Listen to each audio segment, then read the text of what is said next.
Good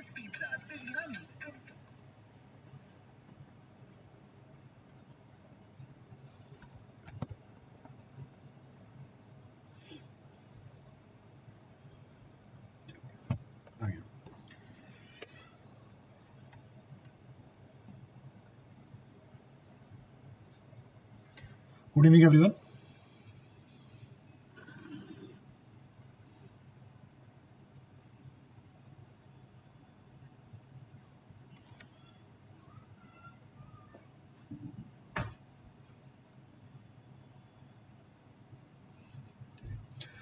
Hope you all are doing good.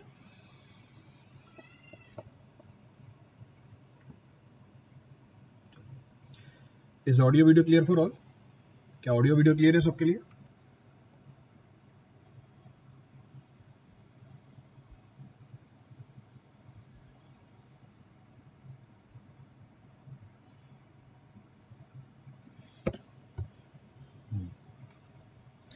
Audio video clear आ रहा है सबका? Clear है ऑडियो वीडियो? चलिए, सो ऑडियो वीडियो क्लियर है. So in the last class we were discussing about what? Last class में हम discuss कर रहे थे, in the last class we were discussing about index property of the soil. Index property वो property होती है जो सॉइल को आइडेंटिफाई और क्लासिफाई करने में हेल्प करती है. अब हम डिस्कस कर रहे थे कि इंडेक्स प्रॉपर्टी की मेजरमेंट कैसे होती है. We were discussing how the measurement of the index property is being carried out.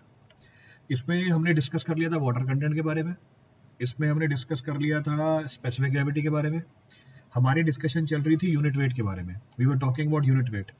Unit weight को निकालने के पहले दो तरीके आपको डिस्कस करके बता दिए थे. The first two methods available to find the unit weight of the soil we have discuss. पहला तरीका था हमारा, मेरे ख्याल से किया था हमने सबमर्ज मास डेंसिटी मेथड, और फिर दूसरा किया था हमने वाटर डिस्प्लेसमेंट मेथड. तो ये दो तरीके हमने कर लिए थे, हाँ, सबमर्ज यूनिट वेट और water displacement method. So these two methods we have discussed to find the unit weight of the soil. ये दो तरीकों के बारे में हमने डिस्कशन कंप्लीट कर ली थी. अब आगे बढ़ते हैं, will continue. There are other methods also available to find the unit weight of the soil. और भी तरीके हैं हमारे पास सॉइल के यूनिट वेट को निकालने के. अब कौन कौन से तरीके हैं? The third of the method available, जो अगला तरीका अवेलेबल है हमारे पास यूनिट वेट को निकालने का, third of the method available is termed as core cutter method. So next of the method available to find the unit weight of the soil is termed as core cutter method. अब क्या कहानी है core cutter method की? पहला point बोल रहा है it is a field method. तो फर्स्ट पॉइंट says ये एक field method होती है. So it is a field method which is suitable. So it is a field method which is suitable for cohesive soil. जो suitable है cohesive soil के लिए. तो ये एक फील्ड मेथड है जो हम यूज करते हैं कोहेसिव सॉइल के लिए. तो first point of reference. Next point of reference, next point क्या बोल रहा है? This method consist of core cutter. इस मेथड में हमारे पास कोर कटर होता है ऑफ वॉल्यूम 1000 क्यूबिक सेंटीमीटर. इसका डायामीटर है 10 सेंटीमीटर का, डायामीटर है 30 सेंटीमीटर का, हाइट होती है 13 सेंटीमीटर की, and a dolly of height 2.5 centimetre and a hammer. ये इसकी अपैरेटस निकल के आ गई. This is the apparatus of this test. Next point क्या बोल रहे हैं, करते क्या इस टेस्ट के अंदर? So in this test core cutter. तो इस टेस्ट में क्या किया जाता है? So in this test the core cutter is driven. So this test core cutter is driven in the soil mass. So in the soil which is to be tested, हम core cutter को derive करते हैं soil के अंदर, which is to be tested, and cutter with the soil is taken out. And the mass of the soil in cutter is noted.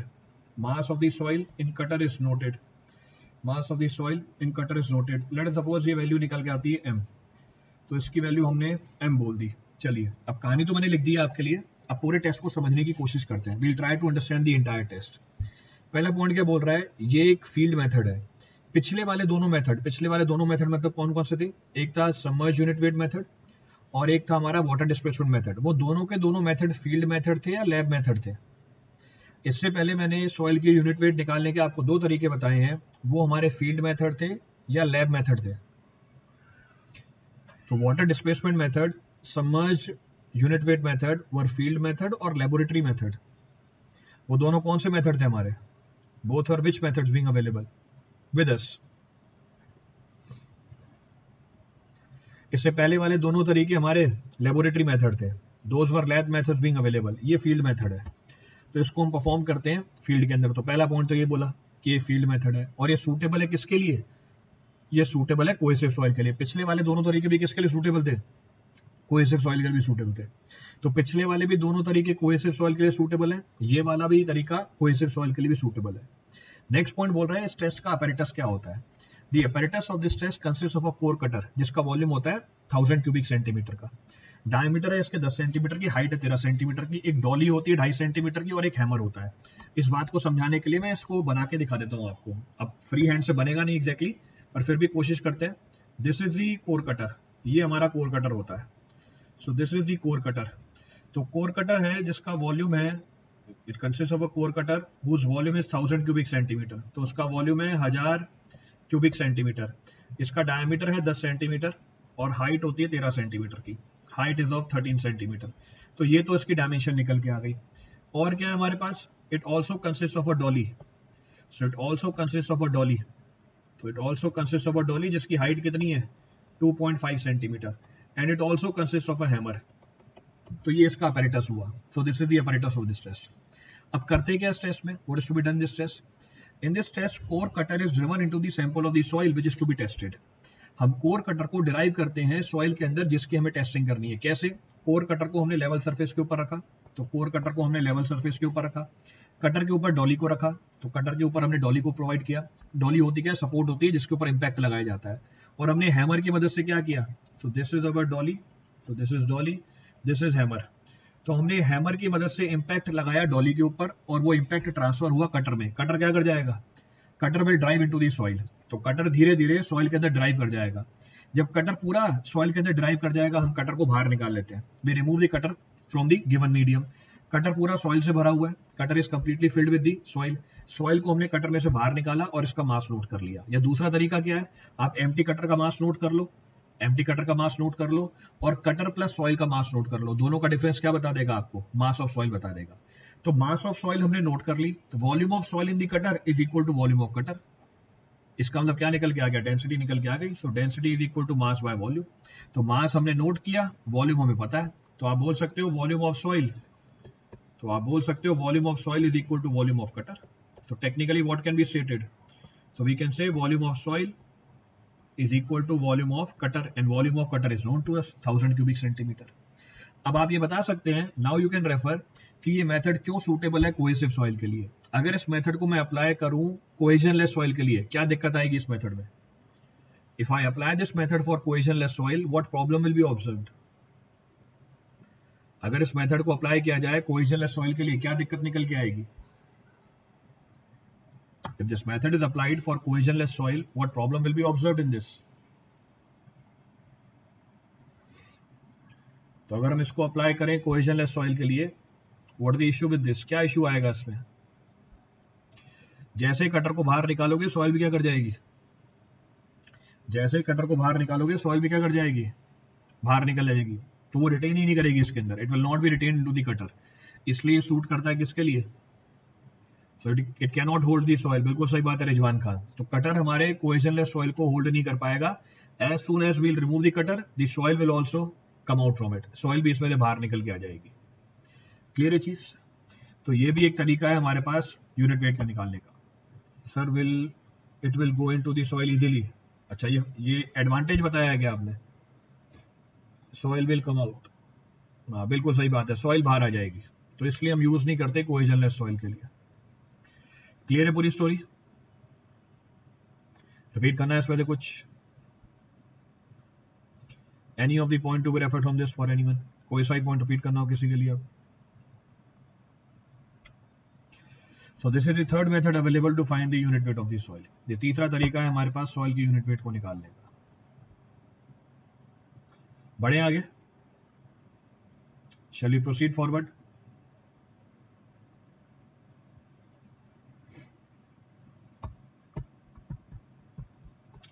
चलिए आगे बढ़ते हैं. So we'll continue forward. तो कंटिन्यू करते हैं आगे. The fourth method which is available, so fourth method which is available is termed as sand replacement method. The fourth method which is available is termed as sand replacement method. तो अगला तरीका जो हमारे पास है उसको हम बोलते हैं sand replacement method.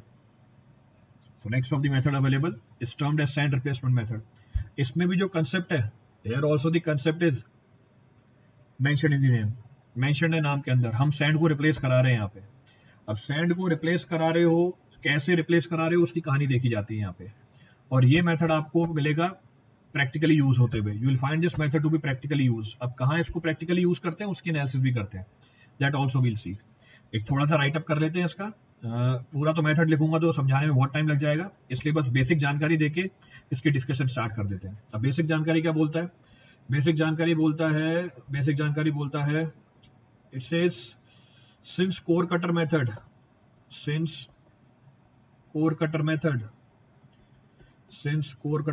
is not suitable for hard and gravelly soil, this method is used in this case. तो अगर हार्ड ग्रेवली सॉइल हो हम यूज करते हैं सैंड रिप्लेसमेंट मेथड को. नेक्स्ट पॉइंट क्या बोल रहा है? इस मेथड का अपैरेटस क्या है? So this method consist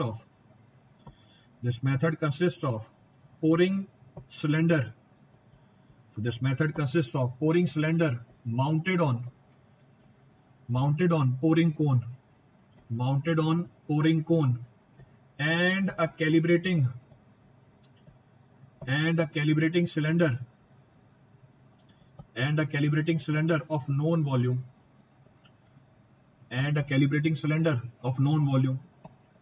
Next point क्या बोल रहा है? In this test first the bulk unit weight or bulk density of sand is found, followed by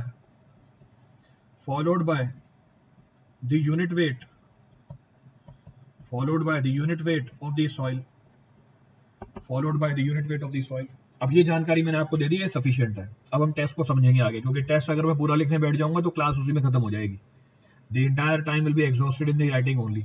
तो बेसिक जानकारी दे दी आपको, अब आगे टेस्ट को समझेंगे हम. पहला पॉइंट क्या बोल रहा है? पहला पॉइंट बोल रहा है क्योंकि कोर कटर मेथड सूट नहीं करता हार्ड सॉइल के लिए या ग्रेवली सॉइल के लिए, उस सॉइल के लिए आप यूज कर सकते हो सैंड रिप्लेसमेंट मेथड को. So since the previous method was not suitable to be used for hard soil or gravelly soil, you can use the sand replacement method in this case. Next point बोल रहा है stress का apparatus क्या है? इस stress के apparatus में होता है हमारे पास pouring cylinder which is mounted over pouring cone and a calibrating cylinder of known volume. इस बात को समझाने के लिए फिर से डायग्राम ही देखते हैं कि है क्या ये पूरी कहानी. तो this test consists of a pouring cylinder. ये है pouring cylinder. तो इसको बोला जाता है pouring cylinder. This test consists of a pouring cylinder which is mounted over a pouring cone. इसको माउंट किया जाता है pouring cone के ऊपर. So it is mounted over a pouring cone. और जो हमारा सिलेंडर और pouring cone है इसके बीच में एक ओपनिंग है जिसको हम शटर से ओपन और क्लोज कर सकते हैं. This is shutter. तो ये pouring cone है, ऊपर वाला pouring सिलेंडर है. This is our shutter. ये हमारा शटर है. तो अगर आप शटर को ओपन करोगे सिलेंडर कनेक्ट हो जाएगा किसके साथ? कोन के साथ. शटर को बंद करोगे तो हमारा जो सिलेंडर है वो डिस्कनेक्ट हो जाएगा कोन के साथ. So it consists of a pouring cylinder and a pouring cone and a calibrating container of known volume. हमारे पास एक कैलिब्रेटिंग कंटेनर है जिसका वॉल्यूम हमें नोन होता है. So this is calibrating container. तो ये हमारा कैलिब्रेटिंग कंटेनर है. So this is our calibrating container. तो ये हमारी कैलिब्रेटिंग कंटेनर है. तो हमारे पास एक कैलिब्रेटिंग कंटेनर है, पोरिंग सिलेंडर है और पोरिंग कोन है. ये इस टेस्ट का अपैरेटस है. अब इस टेस्ट को हम दो पार्ट में करते हैं और ध्यान से सुनना, टिपिकल है टेस्ट, समझने में थोड़ा मेहनत लगती है. तो इस टेस्ट को हम 2 पार्ट में करते हैं। We perform this test in 2 part. पहले पार्ट में हम स्टैंडर्ड सैंड की बल्क डेंसिटी निकालते हैं, और दूसरे पार्ट में जो सॉइल हमें टेस्ट करनी है यूनिट वेट के लिए, उसका यूनिट वेट निकालते हैं। अब पहला पार्ट में क्या करते हैं, what do we do in the first part? Our aim is to calculate the bulk density of the sand. अब क्या करते हैं, अब मैं ये आपको पूरा अपैरेटस ऐसा नहीं बना के दिखाऊंगा, मैं आपको शॉर्ट में बना के दिखा दूंगा। व्हाट वी डू, तो ये हमारा पोरिंग सिलेंडर, पोरिंग कोन, ऊपर शटर लगी हुई है हमारे। This is the shutter being provided. पहले पार्ट में हम सैंड को फिल कर देते हैं पोरिंग सिलेंडर के अंदर। We fill the sand in the pouring cylinder, और हम उसका मास नोट कर लेते हैं। तो मैंने पोरिंग सिलेंडर में सैंड को फिल किया और उसका मास नोट कर लिया। क्लियर यहां तक की कहानी? ये हमारा पहले पार्ट का पहला स्टेज है। अब दूसरे में क्या किया, इसको लेवल ग्राउंड पे रखा हुआ है, it is placed on the level ground. फिर हमने क्या किया, फिर हमने शटर को ओपन कर दिया। अब हमने शटर को ओपन कर दिया, जैसे ही शटर को ओपन कर दोगे व्हाट विल हैपन, तो जैसे ही शटर को ओपन कर देंगे, as soon as the shutter will be open, तो जैसे ही शटर ओपन करेंगे हमारी जो सैंड है वो क्या कर जाएगी, पोरिंग कोन में आ जाएगी। अब sand will come in the pouring cone, कुछ सैंड ऊपर छूट जाएगी, certain amount of the sand will be left in the pouring cylinder. Shutter को बंद कर दो, जैसे ही मूवमेंट बंद हो शटर को बंद कर दो। जो मास सैंड का रुक गया है ऊपर सिलेंडर के अंदर, उसको नोट कर लो। अगर मैं ओरिजिनल मास को इस मास से घटा दूं, मुझे क्या मिल जाएगा, I will get the mass of the sand filling the cone. तो कहने का मतलब है दूसरे स्टेज में हम शटर को ओपन करते हैं, सैंड जाती है कोन के अंदर, कोन पूरा भर जाता है, शटर को बंद कर देते हैं। जो मास बच गया सैंड का सिलेंडर में, उसको नोट कर लिया, इसको ओरिजिनल मास में से घटा दिया। तो जब इसको ओरिजिनल मास में से घटा दिया, मुझे क्या मिल गया, mass of the sand filling the pouring cone. Will get the mass of the sand which is filling the pouring cone. ये जानकारी हमें मिल गई। ये हमारा दूसरा स्टेज था। This was the second stage of first part. ये दूसरी स्टेज है पहले पार्ट की। अब आगे बढ़े, अभी भी पहला स्टेज चल रहा है, पहले स्टेज का तीसरा पार्ट। अब पहले स्टेज के तीसरे पार्ट में क्या किया, हमने पोरिंग सिलेंडर विद पोरिंग कोन को उठाया। ये हमारा पोरिंग सिलेंडर है, नीचे पोरिंग कोन लगी हुई है, और इसको रख दिया कैलिब्रेटिंग कंटेनर के ऊपर। हमने पूरे सिलेंडर को भरा। जब पूरे सिलेंडर को भरेंगे इसमें मास कितना होगा, when the cylinder will be completely filled with the sand, how much of the mass of the sand will be there, ये हमने पीछे निकाल रखा है, m1, it will consist of m1। then what we'll do, we open this shutter, हम इस shutter को open कर देते हैं। जैसे ही शटर को ओपन कर दोगे what will happen, तो शटर को ओपन किया, what will happen, शटर को ओपन किया। अब ये जो हमारी सैंड है, ये कोन को भी फिल करेगी, और नीचे सिलेंडर को भी फिल कर देगी। तो कोन को भी फिल कर देगी, नीचे कैलिब्रेटिंग कंटेनर को भी फिल कर देगी। तो दोनों को फिल कर दिया इसने। जो मास बच गया सैंड का, हमने वो नोट कर लिया, m3। So mass of the sand which is left in the pouring cylinder is noted m3। तो मुझे ये बताओ कितना मास सैंड का फिल कर रहा है कैलिब्रेटिंग कंटेनर के अंदर। What the mass of the sand filling the calibrating container. So mass of sand filling the calibrating container. तो अब ये चीज मुझे बता दो कितनी होगी। What the mass of sand filling calibrating container. So mass of sand filling the calibrating container. तो ओरिजिनल मास कितना था, m1। कुछ मास किसमें रह जाएगा, कोन में, वो हमने निकाल रखा है, m2। और कितना मास बचा हुआ है पोरिंग सिलेंडर के अंदर, m3। तो मैंने m1 में से m2 और m3 घटा दिया, क्या मिल जाएगा, mass of the sand which is filling the calibrating. So mass of the sand which is filling the calibrating container. So mass of the sand which is filling the calibrating container. Clear है चीज। तो हमने मास निकाल लिया sand का, जो calibrating m1 minus m3 कहां से आ गया बेटा, कोन भी तो है नीचे, कोन भी तो है बीच में, यहां पर भी तो मास आता है m2। तो it is equal to m1 minus m2 minus m3। तो फिर डेंसिटी क्या हुई सैंड की, what the bulk density of the sand.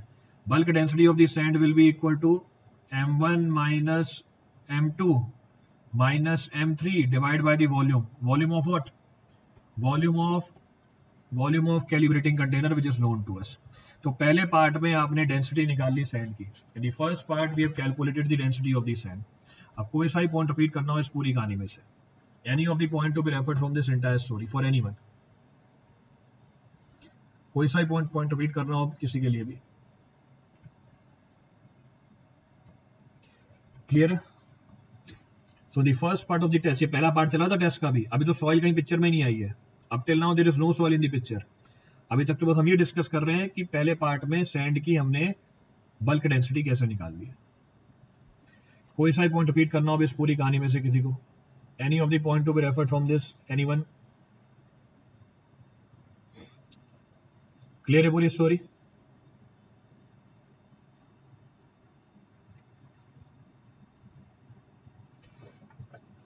Repeat करना है इसमें से कुछ भी?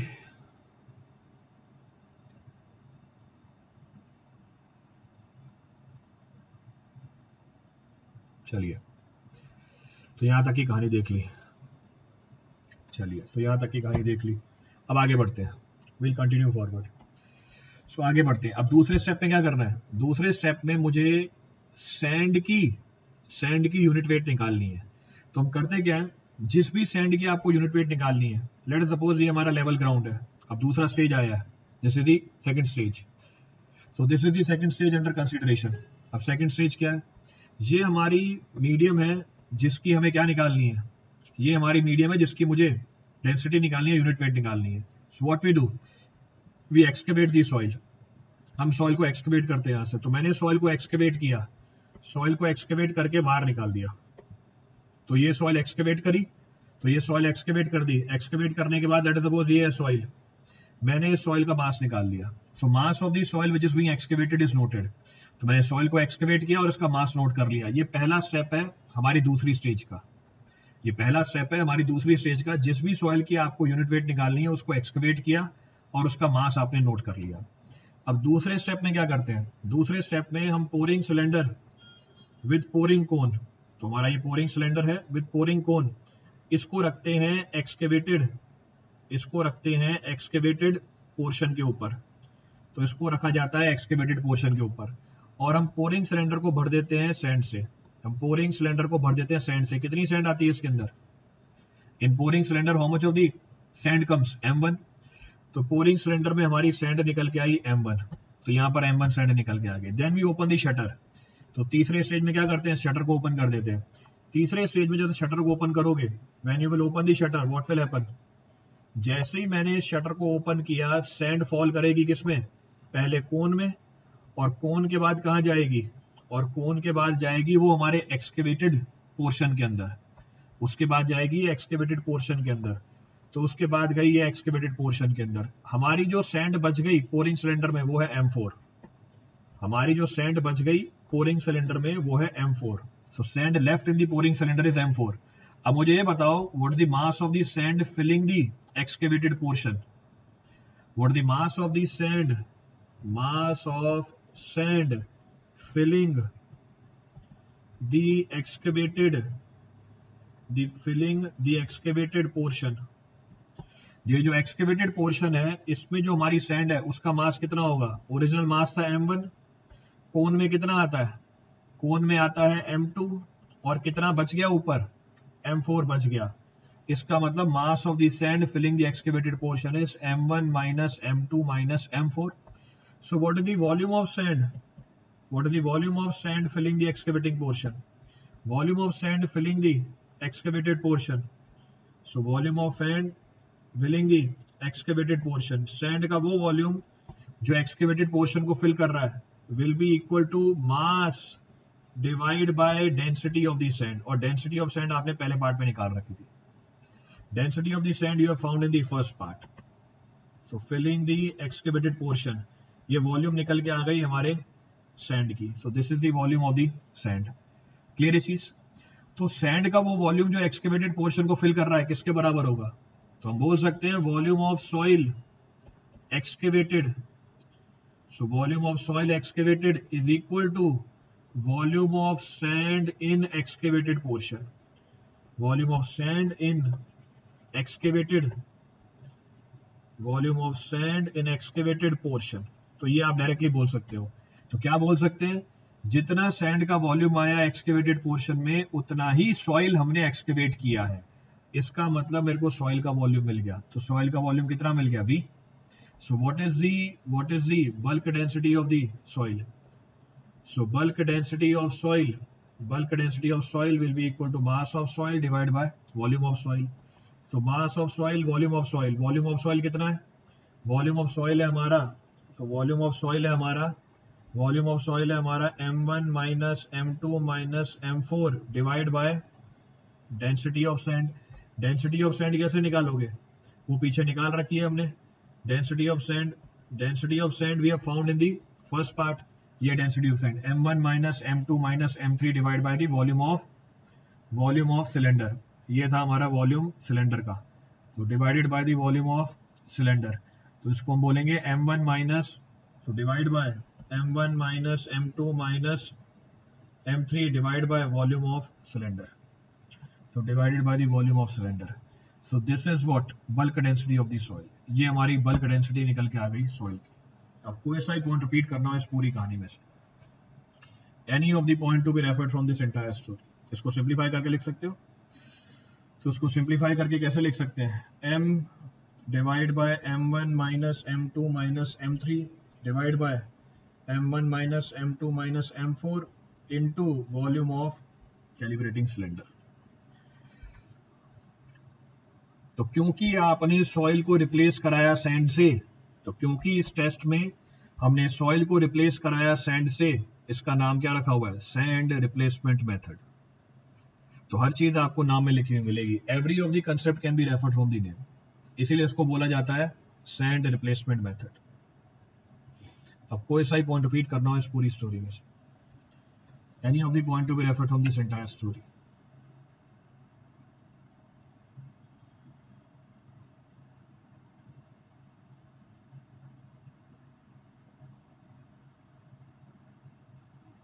क्लियर है पूरी कहानी?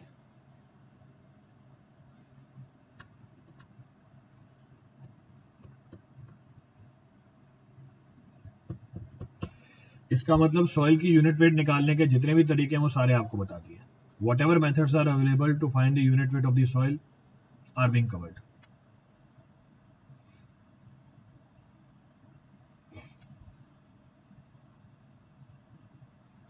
So we are done with specific gravity, we are done with water content, we are done with unit weight of the soil.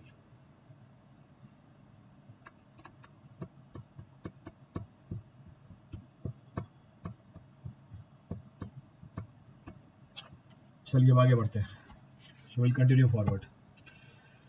So next of the index property, next of the index property to be analyzed, अगली index property जो available है हमारे पास is particle size distribution। तो तीन हो गई है, चौथे की बात करते हैं। So next of the index property is particle size distribution। Application कहाँ होगी बता दो दी, बेटा सब कुछ तो बता देता हूँ खुद ही, मैं ढंग से सुनोगे तो सब कुछ समझ में आ जाएगा। ये लो एप्लीकेशन, पहला पॉइंट ये लिखा हुआ है एप्लीकेशन का, पूरा टेस्ट खत्म हो गया और पहला पॉइंट पूछ रहे हो आके, सर एप्लीकेशन कहाँ पर होगी। अब टेस्ट खत्म किया और पहला पॉइंट पूछ रहे हो एप्लीकेशन कहाँ पर होगी, सबसे पहला पॉइंट ही एप्लीकेशन बताया था मैंने। The first point which I have discussed was the application only. इसको हम यूज करते हैं बल्क यूनिट वेट निकालने के लिए हार्ड सॉइल की या ग्रेवल सॉइल की, जिसके लिए कोर कटर मेथड काम नहीं करता। तो पहला पॉइंट ये तो लिखा था मैंने यहाँ।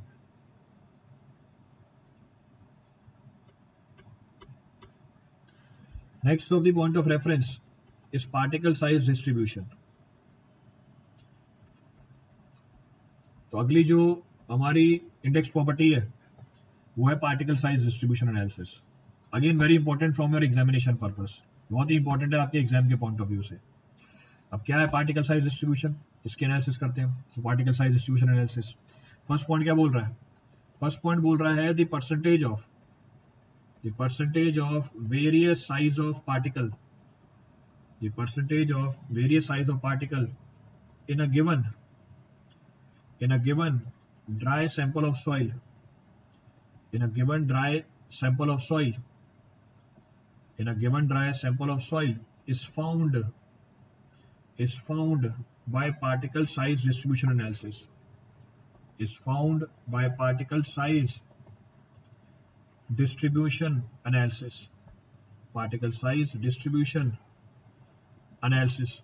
इसको मैकेनिकल एनालिसिस भी बोलते हैं, और मैकेनिकल एनालिसिस। नेक्स्ट पॉइंट क्या बोल रहा है, it is carried out in 2 stages, इसको 2 स्टेज में किया जाता है। So it is carried out in two stages.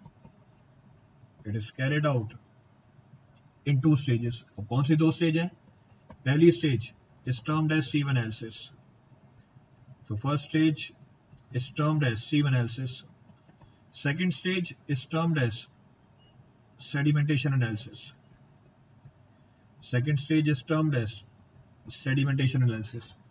पहली को बोलते हैं sieve analysis, दूसरी को बोलते हैं sedimentation analysis. दोनों ही बहुत इंपॉर्टेंट है आपके लिए, एक एक करके उठाते हैं दोनों को. Will consider both the analysis simultaneously. एक बार sieve एनालिसिस का मेंशन कर देता हूँ, फिर डिस्कस भी करते हैं इसको. तो हम बोल सकते हैं व्हाट कैन बी स्टेटेड, हम बोल सकते हैं पार्टिकल साइज एनालिसिस. यही करनी है हमें, पार्टिकल साइज एनालिसिस. सो पार्टिकल साइज एनालिसिस दो स्टेज में की जाती है. So it is carried out in two stages. एक है हमारे पास sieve analysis, so one is sieve analysis. दूसरी है हमारे पास सेडिमेंटेशन एनालिसिस. सो दूसरी है हमारे पास सेडिमेंटेशन एनालिसिस. सो सेडिमेंटेशन एनालिसिस. सो सेडिमेंटेशन एनालिसिस. sieve एनालिसिस किसके लिए करते हैं? For coarse grain soil. So it is being done for coarse grain soil. Next this is being done for fine grain soil. इसको हम करते हैं फाइन ग्रेन सॉइल के लिए. So done for fine grain soil. Coarse grain soil का मतलब जिसकी particle size 75 micron से बड़ी है. फाइन ग्रेन सॉइल का मतलब जिसकी पार्टिकल साइज 75 माइक्रोन से छोटी है. अभी जो sieve एनालिसिस होती है इसको आगे दो पार्ट में और करते हैं. It is further carried out in two part. पहला part coarse sieving. So first part is coarse sieving, दूसरा पार्ट है फाइन सीविंग. सो दूसरा पार्ट है फाइन सीविंग. कोर्स सीविंग किसके लिए करते हैं? कोर्स सीविंग करते हैं ग्रेवल वाले पोर्शन के लिए. So coarse sieving is done for gravel and fine sieving is done for sand. ये करते हैं सैंड के लिए. अगर पार्टिकल साइज की मेंशन करें, कोर्स सीविंग की जाती है अगर पार्टिकल साइज हमारा छोटा है 80 mm से और बड़ा है 4.75 mm से और बड़ा है 4.75 mm से. फाइन सीविंग किसके लिए करते हैं? अगर पार्टिकल साइज बड़ी है 75 माइक्रोन से और छोटी है बड़ी है 75 माइक्रोन से और छोटी है, तो ये 75 माइक्रोन और छोटी है 4.75 mm के लिए. सेडिमेंटेशन एनालिसिस कैसे करते हो? सेडिमेंटेशन एनालिसिस करते हैं पिपेट मेथड से और हाइड्रोमीटर मेथड से. अब मैं डिस्कशन कर रहा हूं आगे क्योंकि बहुत सारा राइट अप लिख दिया. इन सारी बातों को समझने की कोशिश करते हैं. Will try to understand this entire write up कि मेंशन क्या किया मैंने अभी तक, what the significance of this. तो हमारा एम है इंडेक्स प्रॉपर्टी को निकालना. इंडेक्स प्रॉपर्टी है क्या? अभी हमारी यहाँ पे साइज है. Index property size. हम कर क्या रहे हैं? पार्टिकल साइज डिस्ट्रीब्यूशन एनालिसिस कर रहे हैं. अब एम क्या होता है पार्टिकल साइज डिस्ट्रीब्यूशन एनालिसिस का? The aim of particle size distribution analysis is to find percentage of different size of particles in our sample. तो पार्टिकल साइज डिस्ट्रीब्यूशन एनालिसिस का एम होता है अलग अलग परसेंटेज के पार्टिकल निकालना हमारे सैंपल के अंदर. इस पार्टिकल साइज डिस्ट्रीब्यूशन एनालिसिस को मैकेनिकल एनालिसिस भी बोला जाता है. So particle size distribution analysis is also termed as mechanical analysis. Clear है आता की कहानी? तो एम क्या है? अलग अलग पार्टिकल्स के परसेंटेज को कैलकुलेट करना. सेकंड पॉइंट ऑफ रेफरेंस, ये जो हमारी पार्टिकल साइज डिस्ट्रीब्यूशन एनालिसिस होती है इसको हम दो स्टेज में करते हैं. It is carried out in two stages. अब कौन कौन सी दो स्टेज है? एक है हमारी sieve एनालिसिस, दूसरी है हमारी sedimentation analysis. So it is carried out in two stages, sieve analysis and sedimentation analysis. इसको मैंने बाइफरगेट करके और बता दिया कि जो sieve analysis होती है वो होती है कोर्स ग्रेन सॉइल के लिए. कोर्स ग्रेन सॉइल का मतलब पार्टिकल साइज 75 माइक्रोन या उससे बड़ा हो. सेडिमेंटेशन एनालिसिस होती है फाइन ग्रेन सॉइल के लिए, यानी पार्टिकल साइज 75 माइक्रोन से छोटा हो. अब sieve एनालिसिस आगे हमारे फिर से दो टाइप की है. एक है कोर्स सीविंग, दूसरी है फाइन सीविंग. कोर्स सीविंग किसके लिए होती है? कोर्स सीविंग होती है बड़े साइज के पार्टिकल के लिए. बड़े साइज का पार्टिकल मतलब ग्रेवल. और फाइन सीविंग होती है छोटे साइज के पार्टिकल के लिए. छोटे साइज का पार्टिकल मतलब सैंड. अब इन दोनों का पार्टिकल साइज क्या है वो भी मेंशन्ड है. इन दोनों का पार्टिकल साइज क्या है वो भी मेंशन्ड है. कैसे? सैंड का पार्टिकल साइज है 4.75 mm से लेके 75 माइक्रोन. तो अगर पार्टिकल साइज 4.75 mm से छोटी हुई और 75 माइक्रोन से बड़ी हुई, इसको हम बोल देते हैं सैंड. उसी तरीके से ग्रेवल किसको बोलते हैं? उसी तरीके से ग्रेवल बोलते हैं अगर पार्टिकल साइज 80 mm से छोटा हो और 4.75 mm से बड़ा हो, इसको हम बोल देते हैं ग्रेवल. इसका मतलब sieve एनालिसिस भी हमारी दो स्टेज में होगी, coarse sieving and fine sieving. अब सेडिमेंटेशन एनालिसिस एक ही स्टेज में होती है, दो स्टेज में नहीं होती है, पर सेडिमेंटेशन एनालिसिस को करने के दो तरीके हैं। तो सीव एनालिसिस दो स्टेज में हो रही थी, ये दो तरीके नहीं थे, ये दो स्टेजेस थी। पर सेडिमेंटेशन एनालिसिस होती है एक स्टेज में ही है, पर करने के दो तरीके होते हैं। कौन कौन से तरीके होते हैं? एक है पिपेट मेथड, दूसरा है हाइड्रोमीटर मेथड। तो दोनों में प्रिंसिपल सेम है, मैकेनिज्म थोड़ा सा अलग है। अब क्या मैकेनिज्म है वो डिटेल में भी आगे देखेंगे एक एक करके। अभी के लिए जो भी डिस्कशन किया है उसमें से कोई सा ही पॉइंट रिपीट करना हो। Up till now any of the point that we have discussed, any point to be repeated from that. तो एक बेसिक जानकारी दी है कि हमारा एम क्या है यहाँ पे। तो इंडेक्स प्रॉपर्टी है हमारी साइज, उस साइज की एनालिसिस के लिए हम पार्टिकल साइज डिस्ट्रीब्यूशन करते हैं। पार्टिकल साइज डिस्ट्रीब्यूशन एनालिसिस का मतलब क्या होता है? हमारे सैंपल में जो अलग अलग साइज के पार्टिकल हैं उसकी परसेंटेज को निकालना, ये हमारा एम है यहाँ पे। This is our aim. Now any of the point to be referred from this entire story, कोई सा ही पॉइंट रिपीट कर रहा हूं इस पूरी स्टोरी में से। क्लियर है यहां तक? चलिए अब एक एक करके उठाते हैं। Now will talk about both the analysis in detail. तो पहली एनालिसिस क्या है हमारी? पहली एनालिसिस है हमारी सीव एनालिसिस। तो पहली एनालिसिस को उठाया, it is termed as sieve analysis. So first of the analysis to be referred is termed as sieve analysis. तो sieve analysis कौन से पार्टिकल के लिए हो रहा है? sieve analysis हो रहा है हमारे कोर्स ग्रेन्ड पार्टिकल के लिए। कोर्स ग्रेन्ड पार्टिकल का मतलब क्या है? कोर्स ग्रेन्ड पार्टिकल का मतलब ये है जिनकी साइज किससे बड़ी है? जिनकी साइज बड़ी है 75 माइक्रोन से। तो उसके लिए हम sieve analysis करते हैं। For that sieve analysis is being carried out. और फिर से बेसिक जानकारी दे देता हूँ उसकी, फिर आगे डिस्कस कर लेंगे डिटेल में। बेसिक जानकारी क्या बोल रहा है? बेसिक जानकारी बोल रहा है it is done for soil fraction. It is done for soil fraction having size greater than 75 micron, जिनकी साइज 75 माइक्रोन से क्या है? बड़ी है। और यू कैन से 0.075 mm। तो दोनों में से कुछ भी बोल सकते हो। तो 75 माइक्रोन बोल दो, 0.075 mm बोल दो। नेक्स्ट पॉइंट ऑफ रेफरेंस क्या बोल रहा है?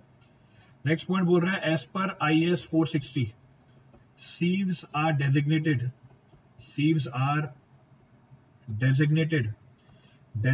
by size of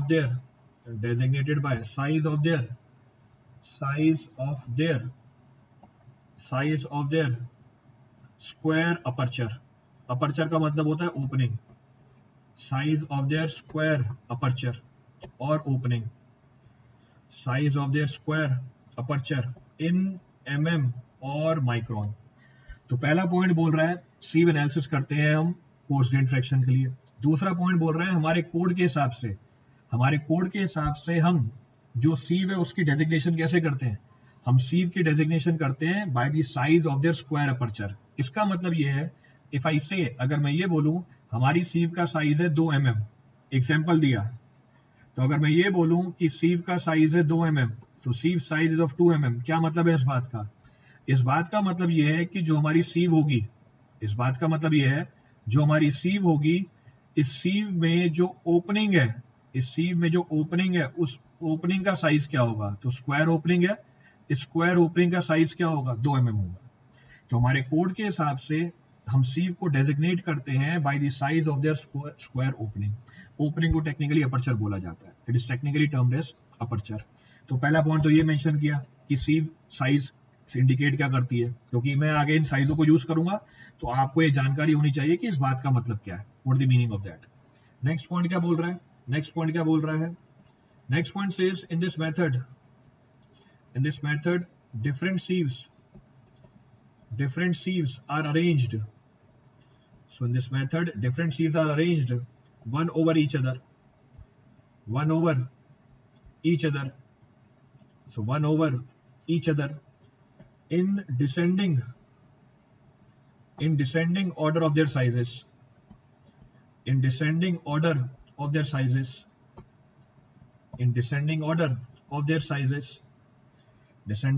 sizes, and soil sample to be tested is placed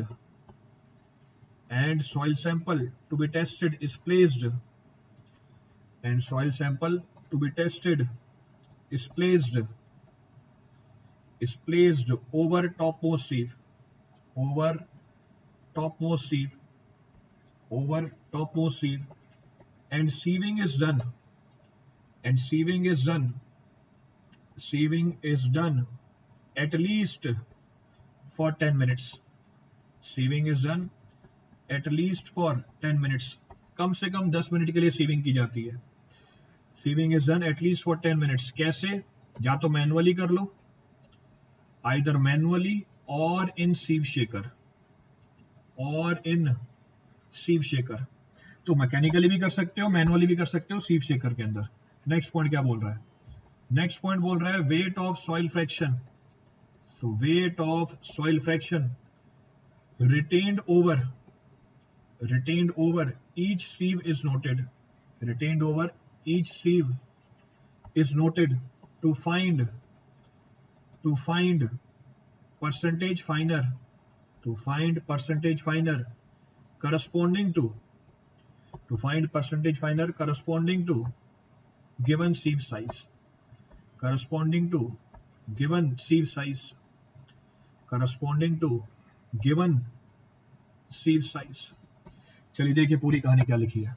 refer the entire story that we have mentioned. तो पूरी कहानी क्या बोल रहा है? सीव एनालिसिस हम करते हैं बड़े साइज के पार्टिकल के लिए। पहला पॉइंट ये लिखा, बड़े साइज का पार्टिकल मतलब coarse grain fraction. Coarse grain fraction का मतलब जिसकी साइज 75 माइक्रोन से बड़ी हो।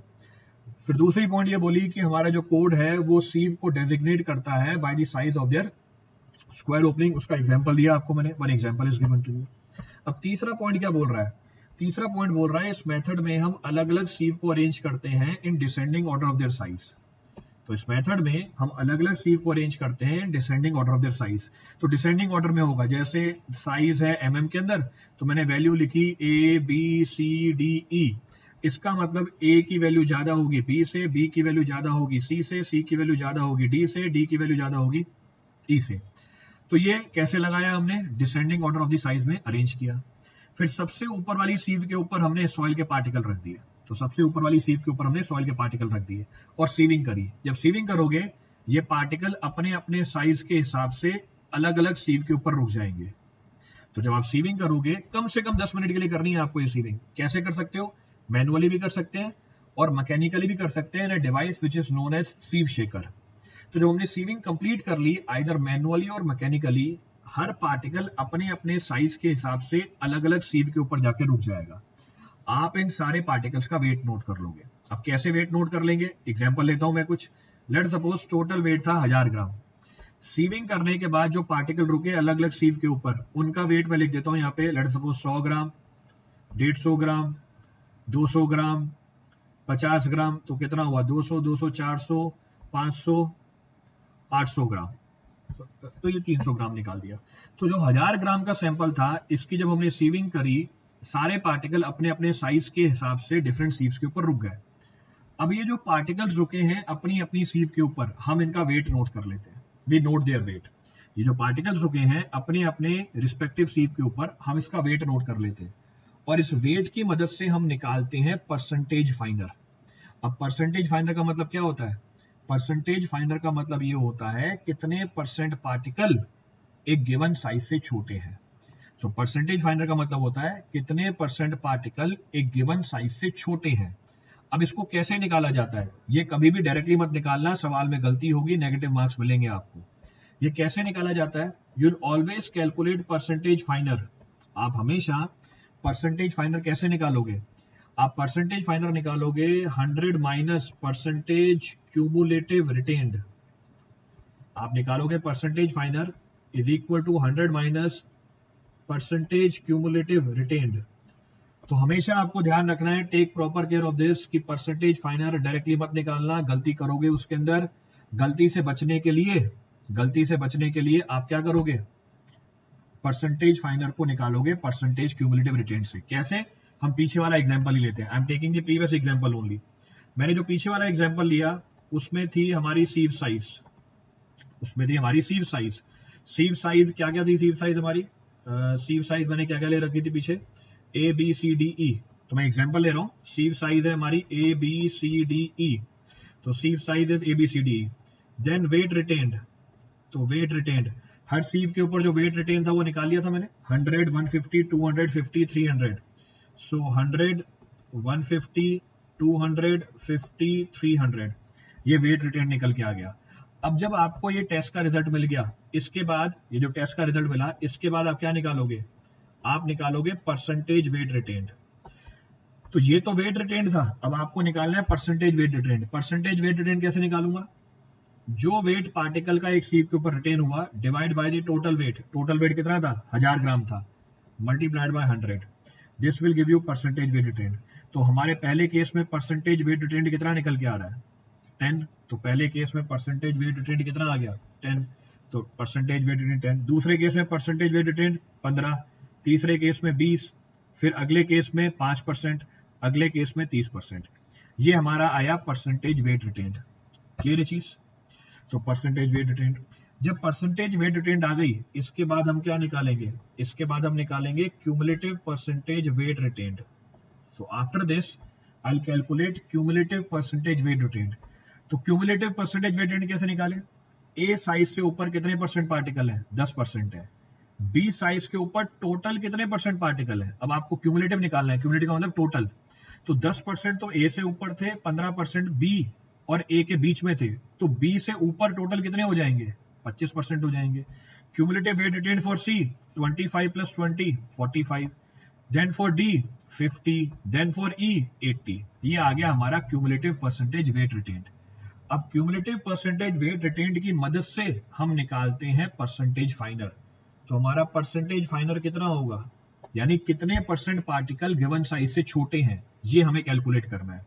तो अगर ए साइज की सीव से 10% पार्टिकल बड़े हैं तो छोटे कितने हुए, अगर ए साइज की सीव से 10% पार्टिकल बड़े हैं तो छोटे कितने हुए, हम बोलेंगे 100 - 10, this will be equal to 90। तो 90% पार्टिकल ए साइज की सीव से छोटे हैं। उसी तरीके से बी साइज की सीव से कितने बड़े पार्टिकल हैं, तो बी साइज की सीव से कितने परसेंट बड़े पार्टिकल हैं 25, तो छोटे कितने हुए, छोटे हुए 100 - 25 विच इज 75। सी साइज की सीव से कितने परसेंट बड़े पार्टिकल हैं 45, तो छोटे कितने हुए 100 - 45 55। डी साइज से ऊपर कितने बड़े पार्टिकल हैं 50%, तो छोटे कितने हुए 50%। ई साइज से ऊपर कितने परसेंट पार्टिकल हैं 80%, तो छोटे कितने हुए 100 - 80% 20%। तो कहने का मतलब है ये आप परसेंटेज फाइनर कैसे निकालोगे, 100 माइनस क्यूमुलेटिव परसेंटेज रिटेन्ड। क्योंकि अगर आपने डायरेक्टली कैलकुलेट करने की कोशिश करी गलती होगी। कैसे गलती होगी चेक करो, आप बोलोगे कि हमारी ई साइज से तो छोटे पार्टिकल दिख नहीं रहे, तो परसेंटेज फाइनर हो गया 0। 0 नहीं है, इससे छोटे कितने परसेंट पार्टिकल है, इससे छोटे 20% पार्टिकल है, जो नीचे कहां पड़े हैं, जो नीचे पड़े हैं पेन के अंदर, which is there in the pen, और वो आपको पेन की जानकारी नहीं देगा। He will not give you the information regarding the pen. और अगर उसने आपको पेन की जानकारी नहीं दी, इसका मतलब आपके यहाँ पे एरर होने के चांसेस बढ़ जाएंगे। The error in this case will increase comparatively. Hence you will always calculate percentage finer with the help of percentage cumulative retained। आप हमेशा इसको निकालोगे परसेंटेज क्यूमुलेटिव रिटेन्ड की मदद से ही। क्लियर है पूरी कहानी, रिपीट करना है इसमें से कुछ भी, any of the point to be referred from this for anyone, कोई सा ही पॉइंट रिपीट करना उसमें से किसी के लिए।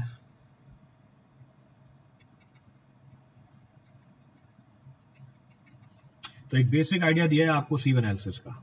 A basic idea is being given to you for sieve analysis। Clear है। चलिए अब हम आगे जो सीव एनालिसिस के 2 पार्ट हैं इसको फर्दर रेफर कर लेते हैं। उनमें भी यही चीज होती है, बस फर्क होता है सीव की साइज का। तो सीव की साइज आपको बता देता हूं मैं आगे। तो हमारी सीव एनालिसिस होती है 2 स्टेज में। तो सीव एनालिसिस की पहली स्टेज, इसको बोलते हैं कोर्स सीविंग या ग्रेवल सीविंग सीविंग। तो कोर्स सीविंग या ग्रेवल सीविंग अब ये होती है 2 स्टेज में। पहला पॉइंट क्या बोल रहा है, इट इज डन फॉर, इससे ही फाइनेंस मॉडल्स निकाला था। हाँ, इसी से फाइनेंस मॉडल्स निकाला था हमने बीएमसी में फाइनेंस मॉडल्स यहीं से निकाला था। It is done for soil fraction having size greater than 4.75 mm।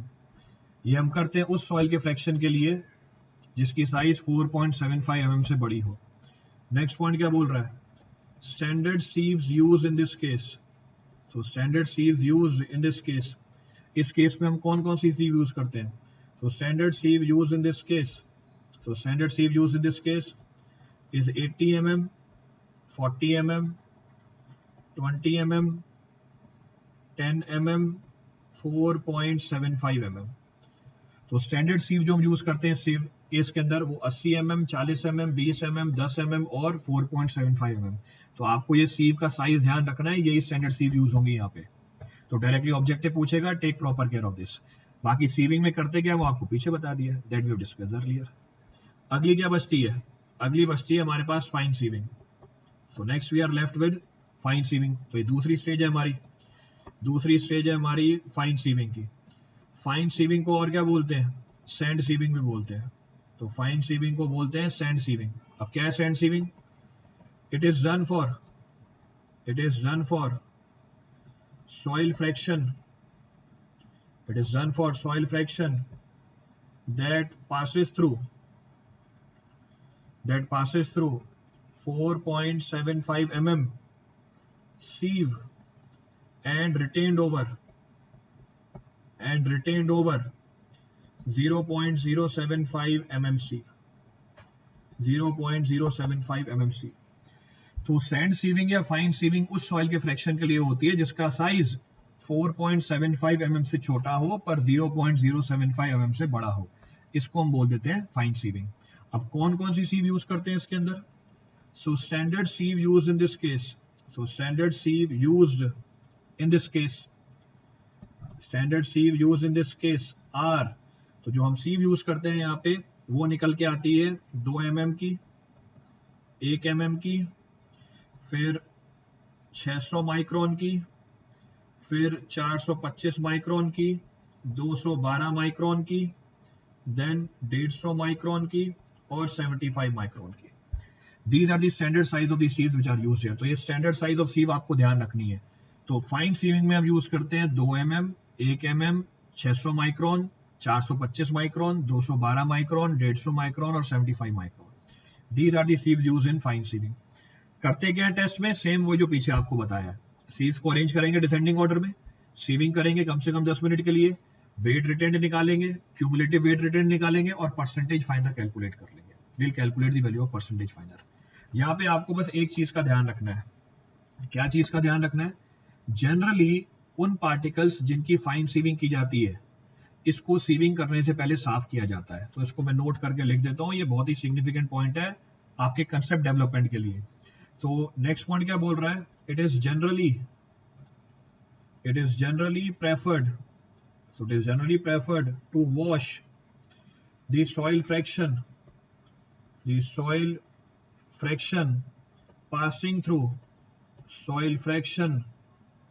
passing through 4.75 mm sieve to remove any silt or clay present over sand particles। तो ये नोट आपको ध्यान रखना है कि जब हम फाइन सीविंग करते हैं, फाइन सीविंग करने से पहले हम उसको साफ करते हैं पानी से। क्यों साफ करते हैं पानी से, ताकि हमारे सैंड के ऊपर अगर क्ले और सिल्ट चिपकी हुई हो, क्यों चिपकी हुई हो, क्ले और सिल्ट है cohesive soil, they possess inherent cohesion, तो ये सैंड के ऊपर जाके चिपक जाती हैं। इसका मतलब आपको सैंड की साइज एक्यूरेट नहीं मिलेगी, एक्चुअल से ज्यादा मिलेगी।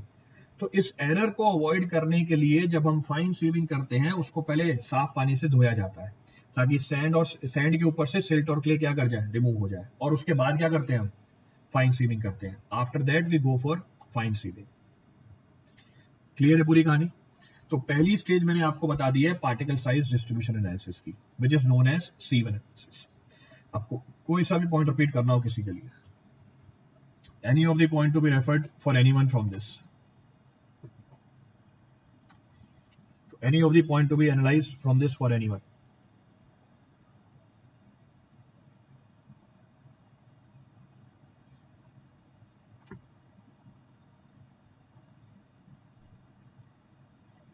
रिपीट करना है इसमें से कुछ भी?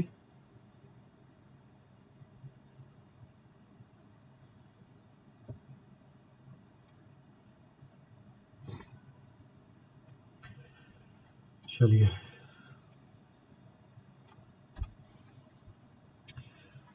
सो बाकी हम कल कंटिन्यू करते हैं. Rest will continue tomorrow.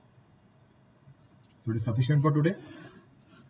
बाकी का फिर कल कंटिन्यू करते हैं. Thank you everyone. Thank you all.